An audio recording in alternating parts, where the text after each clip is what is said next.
Hello everyone. As we all know कि हमारा ND का सिलेबस चल रहा है और उसमें हमारी मैट्रिक्स एंड डिटर्मिनेंट की सीरीज चल रही है। तो जो मैट्रिक्स एंड डिटर्मिनेंट्स है हमारा, उसमें हमने मैट्रिक्स के बारे में पढ़ा है, types of matrix, addition and multiplication और कुछ प्रॉपर्टीज हमने पढ़ी है। आज हम कुछ मोर टाइप्स पढ़ेंगे मैट्रिक्स के। सबसे पहला जो टाइप हमारा उसके अंदर आता है इज आइडम्पोटेंट मैट्रिक्स।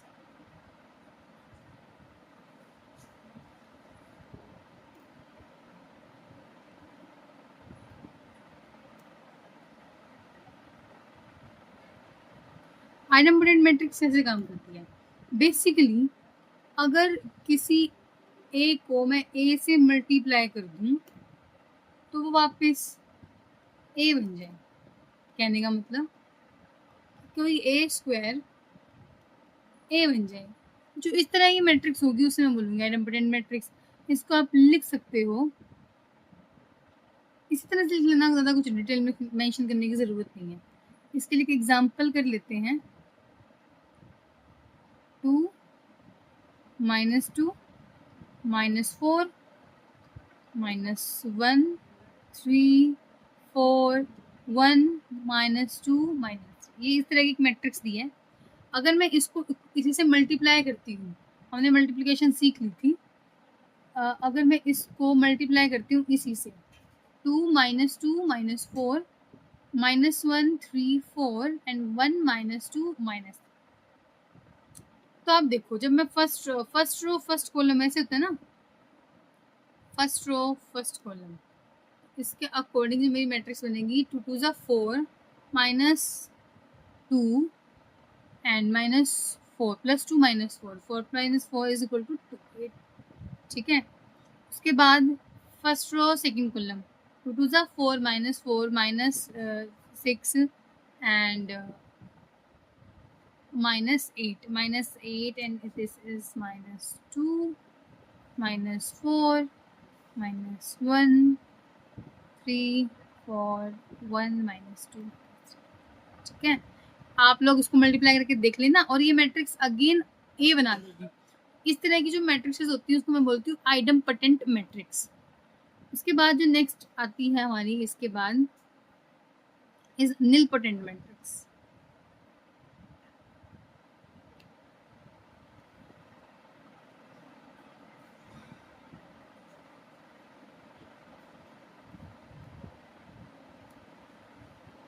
निलपोटेंट मैट्रिक्स क्या बोलती है? देखिए सिर्फ इसका नाम लिख लेते हैं, निलपोटेंट मैट्रिक्स।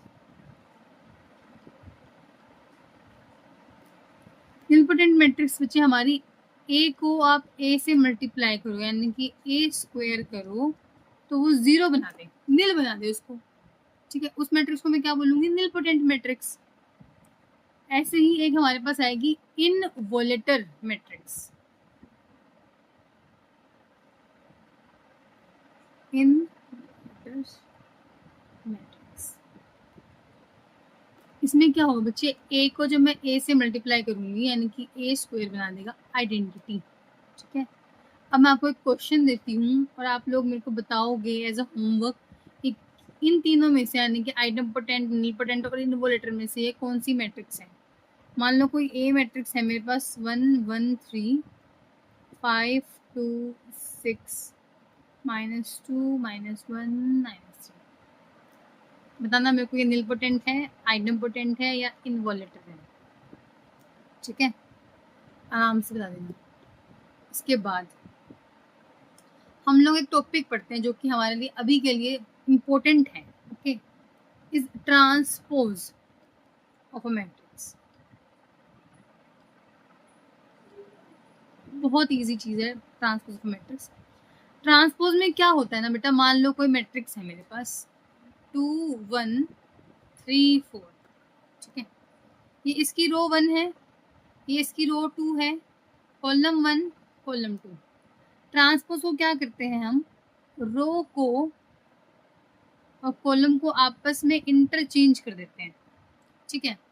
इंटरचेंज का मतलब यहाँ पे होगा कि जो इसकी रो थी उसको मैं बना दूंगी कॉलम यानी कि 2 1, और 3 4। अब देखो फर्स्ट वाले की जो रो थी, अब सेकंड वाली जो मैंने बनाई है मैट्रिक्स उसका क्या है, कॉलम है, ये इक्वल नहीं है, ट्रांसपोज ये आया है इसका, ठीक है ना। इस ट्रांसपोज को मैं कैसे लिख सकती हूँ, मैं लिख सकती हूँ ए की A to the power T, T इसकी पावर नहीं है, ये इसकी वैल्यू है, कैसे आप ट्रांसपोज को शो करते हो, या ए डैश ए टी या ए डैश अगर कहीं पे मेंशन हो तो आप इसका मतलब है कि आप ट्रांसपोज निकालना है वहाँ पे। इसको आप लिख सकते हो बेटा कि ए m cross n becomes a n cross m, यानी कि रो और कॉलम आपस में इंटरचेंज हो सकते हैं हमारे, ठीक है। आप बिल्कुल समझ पा रहे होंगे। मैं आपको एक क्वेश्चन करा देती हूँ, देखो ध्यान से देखना। मान लो एक मैट्रिक्स है मेरे पास 2 -1 3 1 -4 2 1 -3 -1। अब इसको बोला है इसका ट्रांसपोज फाइंड करते हैं, तो मेरे को पता है मैम क्या करते हैं, जो वर्टिकल लाइंस हैं उनको हॉरिजॉन्टल बना देते हैं, हॉरिजॉन्टल को वर्टिकल, रोज को कॉलम, कॉलम को रोज में चेंज कर देते हैं। तो ये बन जाएगी 2 -1 3 1 -4 2 1 -3 -1। ओके, तो इस तरह से हम इसको लिख सकते हैं, सॉल्व कर सकते हैं।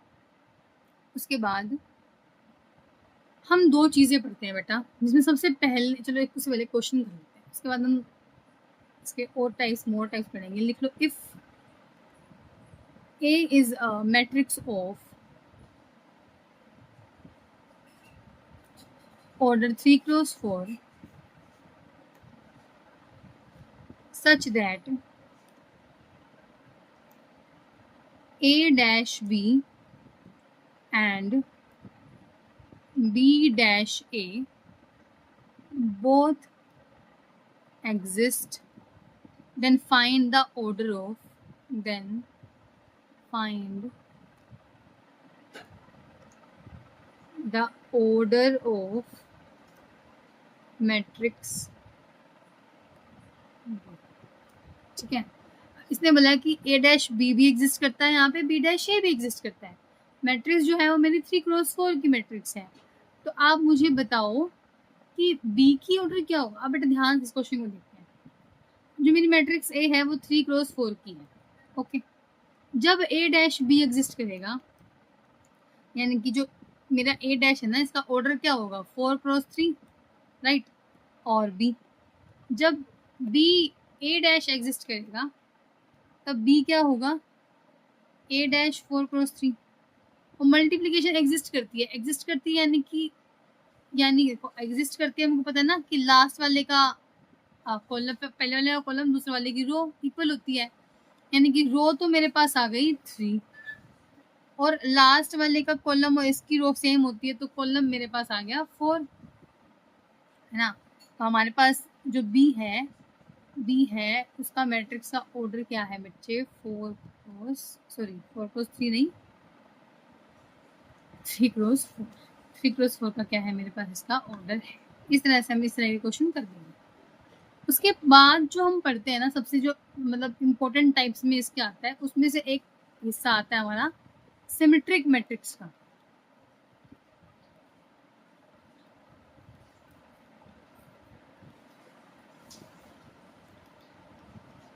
सिमेट्रिक मैट्रिक्स में क्या होता है कि जब मैं ए का ट्रांसपोज करती हूँ तो वापस से ए जनरेट हो जाता है, जिसका ट्रांसपोज किया वापस फिर खुद आ गया, ठीक है।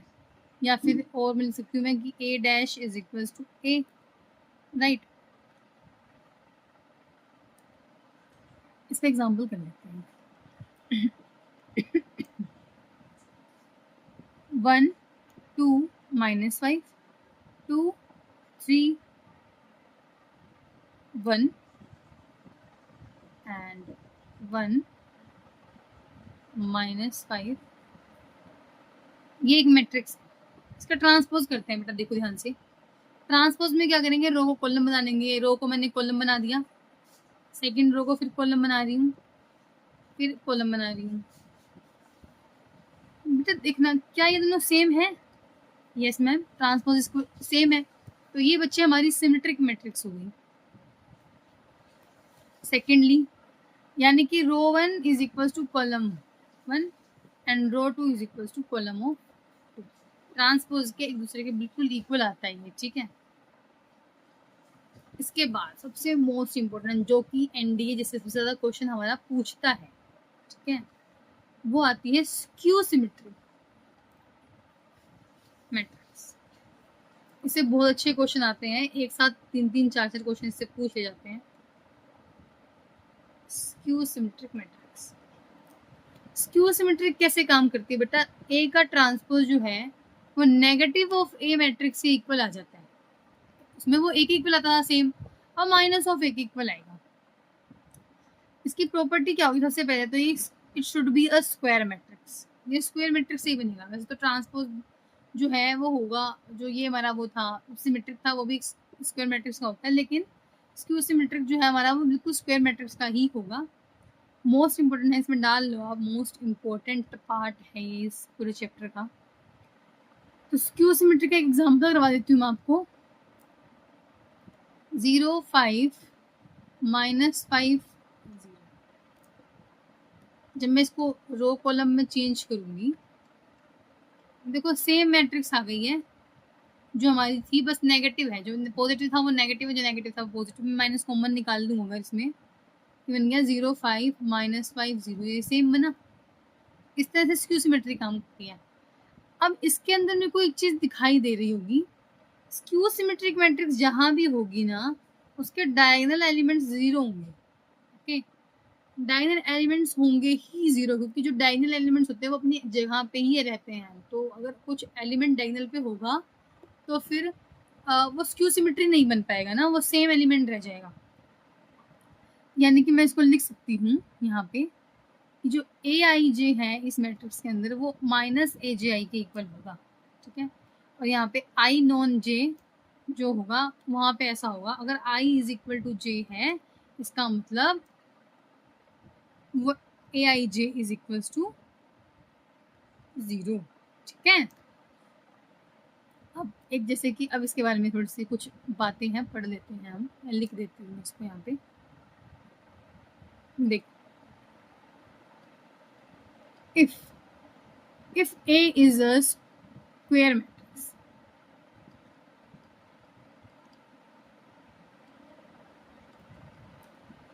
then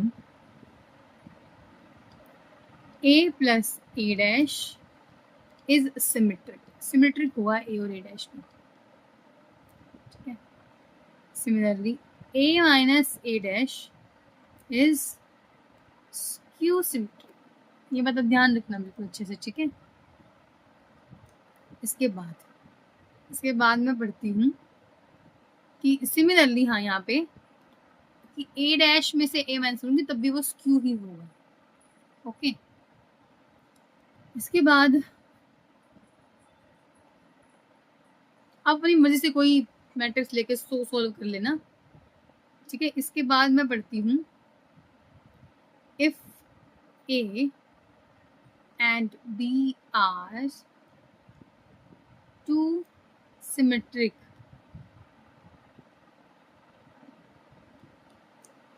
और skew symmetric matrix of the same order, then so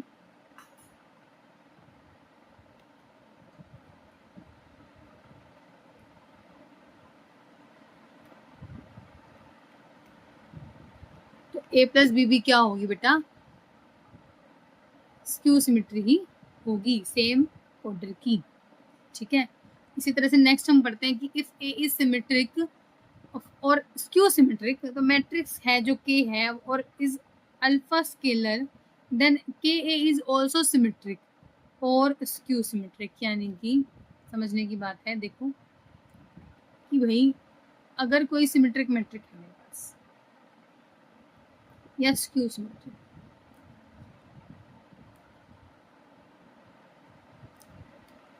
and any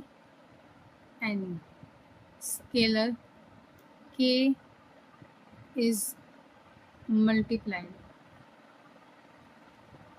then KA is also symmetric या स्क्यू सिमेट्रिक, ठीक है। इसके बाद हम पढ़ते हैं कि अगर ए और बी दो सिमेट्रिक मैट्रिक्स हैं हमारी, तो जो सेम ऑर्डर होगा then the product A B of symmetric is A B is equals to B. चलो आप देखो, ध्यान से देखना, इसको मैं लिख देती हूँ कि बाद में ध्यान नहीं रहेगी आपको। इसको मैं लिख देती हूँ कि if A and B are symmetric matrix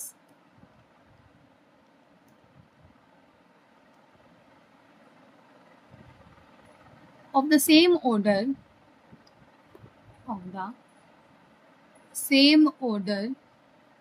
then product AB is symmetric.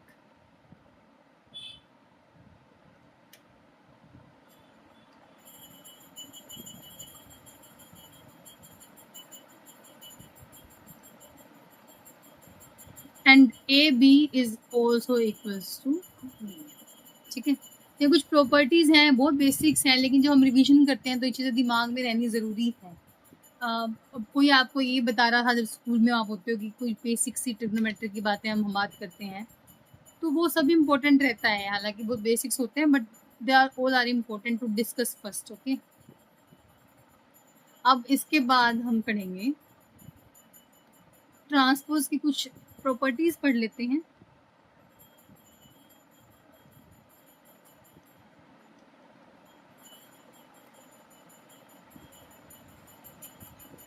सबसे पहली प्रॉपर्टी कि अगर मैं ए का ट्रांसपोज कर दूँ तो वापिस ए बन जाएगा, ठीक है। अगर मैं किसी के ए का ट्रांसपोज कर दूँ तो वो के ए ट्रांसपोज ए की बात है, या फिर मैं इसको यहाँ पे लिख सकती हूँ एक कि अगर ए और बी का ट्रांसपोज होना हो तो इसको लिखेंगे बी ट्रांसपोज ए ट्रांसपोज। और ए बी सी का ट्रांसपोज होता हो उसको लिख सकते हैं C dash B transpose A transpose. पांचवा, A N dash is equals to A dash N, एक ही चीज़ है। या फिर ए प्लस माइनस बी का dash is equals to A dash plus minus B dash. Okay, तो इस तरह से हम ट्रांसपोज को पढ़ लेते हैं। अब इसके बाद हम ट्रांसपोज में कुछ क्वेश्चंस के बारे में बात करेंगे, ठीक है। तो क्वेश्चन से पहले हम इसकी सारी प्रॉपर्टीज पढ़ लेंगे, एक भी प्रॉपर्टीज छोड़ेंगे नहीं, क्योंकि जो प्रॉपर्टीज हैं वो बहुत ज़्यादा इंपॉर्टेंट होती हैं, क्योंकि जो मैट्रिक्स है उसमें थ्योरी ज़्यादा होती है, क्वेश्चंस कम होते हैं बच्चे रेदर देन, तो थ्योरेटिकल क्वेश्चन ज़्यादा पूछता है एनडीए मैट्रिक्स से। कम से कम भी 6 से 7 क्वेश्चन एवरी ईयर आ ही जाते हैं मैट्रिक्स से। तो मैट्रिक्स और डिटरमिनेंट इजी और स्कोरिंग चैप्टर है, तो इसको बस हम डिटेल में पढ़ते जाएंगे और ये चैप्टर हो जाएगा। अब हम यहाँ लिखेंगे कि कोई मैट्रिक्स है, देखो बच्चा, B dash A B is symmetric and skew symmetric according as A is symmetric और स्क्यू सिमेट्रिक। समझना कि कोई मैट्रिक है, the matrix B dash A B is symmetric or skew symmetric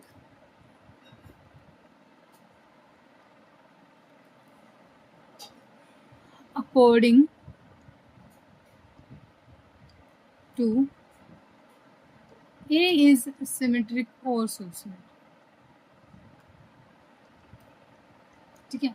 ए पे डिपेंड कर रहा है ये, जो कि मैट्रिक्स सिंगल सिमेट्रिक दी हुई है उस पर डिपेंड करती है ये बात। इसको आप चाहो तो मैं प्रूव करके दिखा दूंगी, बट ज़रूरी नहीं है, ये आप आराम से तो डायरेक्ट याद रखो कि अगर बी डैश ए बी दिया हुआ है तो वहाँ पे ए जो है वो ये बात मतलब उसके अकॉर्डिंग ये बात सेटिस्फाई होती है कि वो सिमेट्रिक निकलेगा या स्क्यू सिमेट्रिक मिलेगा, वो ये डिसीजन लेता है, यहाँ पे डिसीजन मेकर है एक तरह से हमारे पास।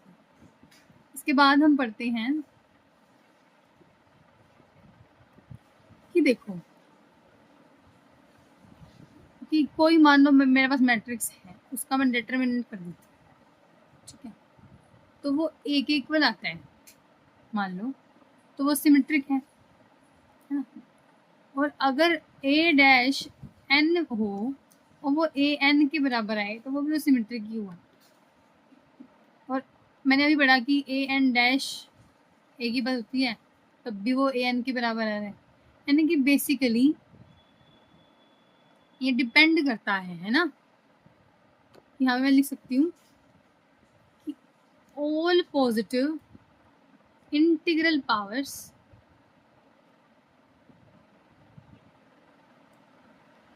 of symmetric matrix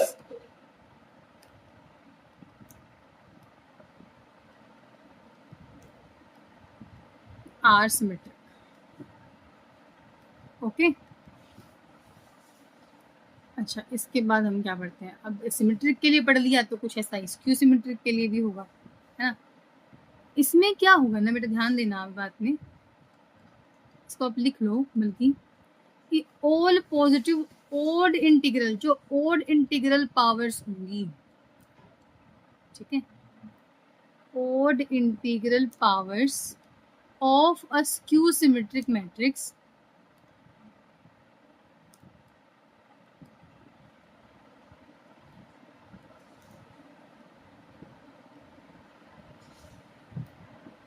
are skew symmetric.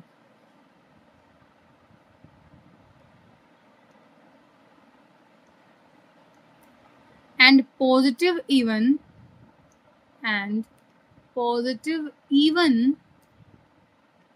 integral powers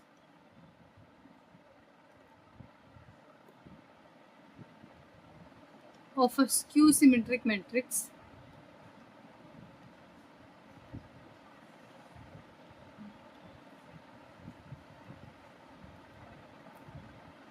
are symmetric. अब समझ पा रहे हो ना, जैसे कि वो होता है स्क्वायर, जब स्क्वायर होता है तो वो जो पावर्स होती हैं वैल्यू सारी इवन आ जाती हैं। बस यही है कि जब इवन वैल्यू होगी तो वो सिमेट्रिक रहेगा क्योंकि नेगेटिव वैल्यूज हट जाएंगी, और जब ओड होगी तो कोई फर्क नहीं पड़ता हमारे पास नेगेटिव पॉजिटिव का, वहाँ पे हमारी स्क्यू सिमेट्री रहेगी। इसको ज़्यादा डिस्कस करने की ज़रूरत नहीं है, इसको पढ़ लेते हैं, इतना ही काफ़ी है, ठीक है। इसके बाद दो चीज़ें हम पढ़ते हैं जो कि है इसी के अंदर कि if A and B are symmetric, अगर ए और बी जो है वो सिमेट्रिक है, ठीक है, मैट्रिक्स ऑफ सेम ऑर्डर,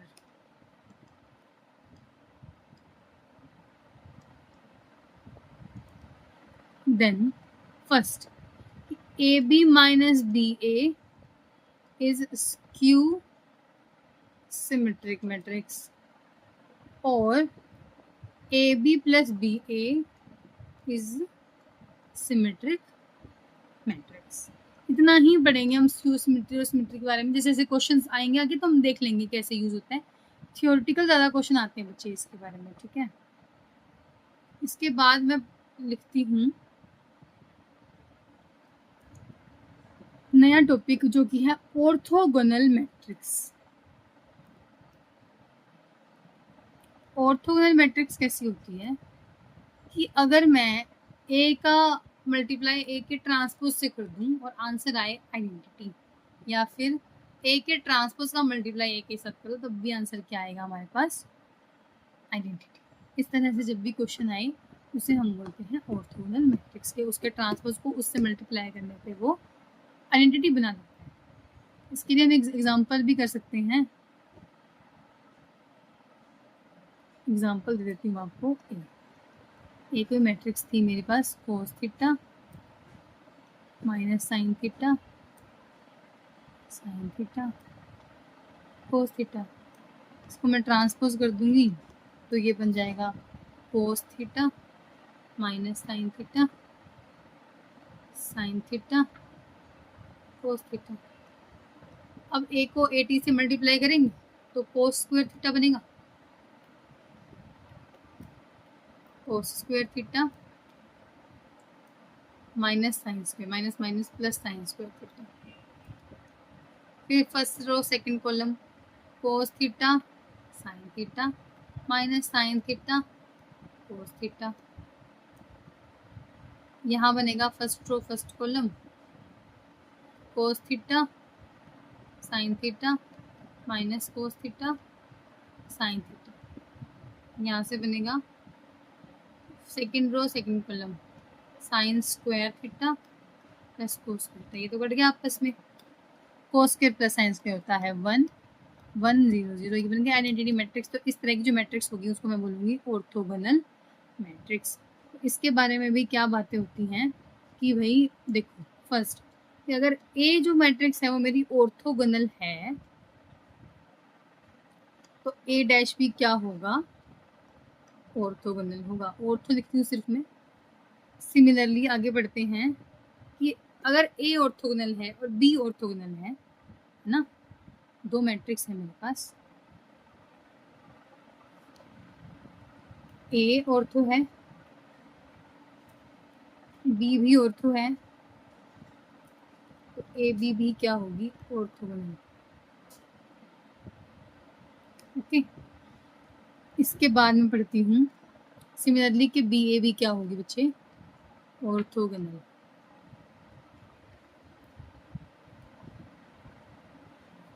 इसके बाद अभी हमने वैसे इन्वर्स पढ़ा नहीं है लेकिन उसके बारे में बात कर लेते हैं कि ए ऑर्थोगोनल है अगर, तो ए इन्वर्स जब आएगा मेरा वो भी क्या होगा बेटा, ऑर्थोगोनल मैट्रिक्स ही बनेगी। ठीक है, आइडेंटिटी ही जनरेट होगी वहां पर भी। इसके बाद में पढ़ती हूँ Hermitian matrix.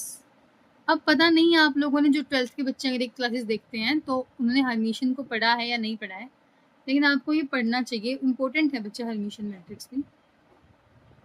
Hermitian matrix, Hermitian matrix क्या कहती है, देखना कि कोई ए का हमने कॉन्जुगेट किया और उसका मैं ट्रांसपोज निकाल दूं तो वो माइनस ऑफ ए के इक्वल आता है। अब जहाँ पे भी कॉन्जुगेट की बात होती है तो मैं ये समझ पाती हूँ कि वहाँ पे वो कॉम्प्लेक्स नंबर की बात करता है।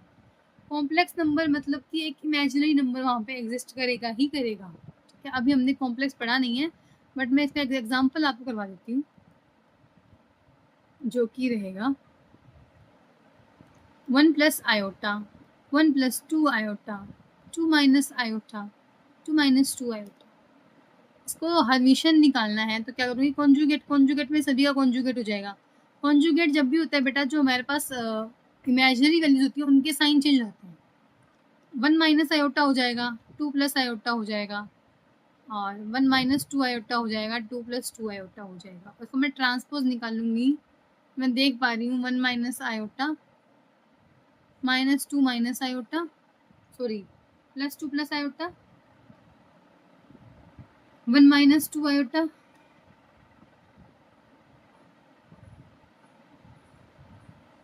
और ये बन गया 2 माइनस 2। क्या ये बना, क्या ये हर्मिशियन बना, नहीं बना मैम, ये तो इक्वल ही नहीं आया। कोई बात नहीं बेटा, ये नहीं बन रहा। ठीक है, ये हमारा नहीं का एग्जाम्पल था। कुछ बच्चे ट्राई ही नहीं करते हैं भाई कि भाई मैम ने लिखा तो ऐसे कैसे होगा। आप मेरे को होमवर्क में एक हर्मिशियन का एग्जाम्पल देना, हर्मिशियन मैट्रिक्स का एग्जाम्पल। ठीक है, ये आप मुझे दोगे, उसके बाद हम आगे के बारे में बात करेंगे। कल की क्लास जो होगी उसमें बेटा हम सीखेंगे माइनर्स निकालना और डिटर्मिनेंट्स निकालना। वैसे भी मैट्रिक्स कुछ क्वेश्चन रहता है लेकिन उससे पहले मेरे को मैट्रिक्स को डिटर्मिनेंट को पढ़ाना पड़ेगा आपको। ठीक है, आज हमने मैट्रिक्स से सभी की सभी टाइप कवर कर ली हैं, आप इन सबको बहुत अच्छे से रिवाइज कर लेना। उसके बाद कल से हम कोशिश है कि 3 दिन के अंदर ये जो चैप्टर है वो फिनिश कर देंगे और फिर नेक्स्ट चैप्टर की तरफ बढ़ेंगे। और होपफुली आपको चीज़ें बहुत अच्छे से समझ में आ रही होगी। आप प्लीज़ व्हाट्सएप कम्युनिटी ज्वाइन करो, ज्वाइन करते ही नीचे टेक्स्ट कमेंट कर दो कि ये ज्वाइंड, ताकि मैं फिर मैं शेयर करना शुरू कर दूँगी आपका नोट्स। ऐसे मैं नहीं करूँगी, जब तक आप मेरे को कमेंट नहीं करो तब मैं नहीं करूँगी। एंड इसको बहुत अच्छे से समझो बेटा, मैट्रिक्स बहुत इंपॉर्टेंट है आपके लिए। और thank you for watching this series. Please subscribe कर दिया करो चैनल को, लाइक कर दिया करो वीडियो को अगर एक्चुअली आपको वीडियो अच्छी लगे। और thank you so much for watching this series.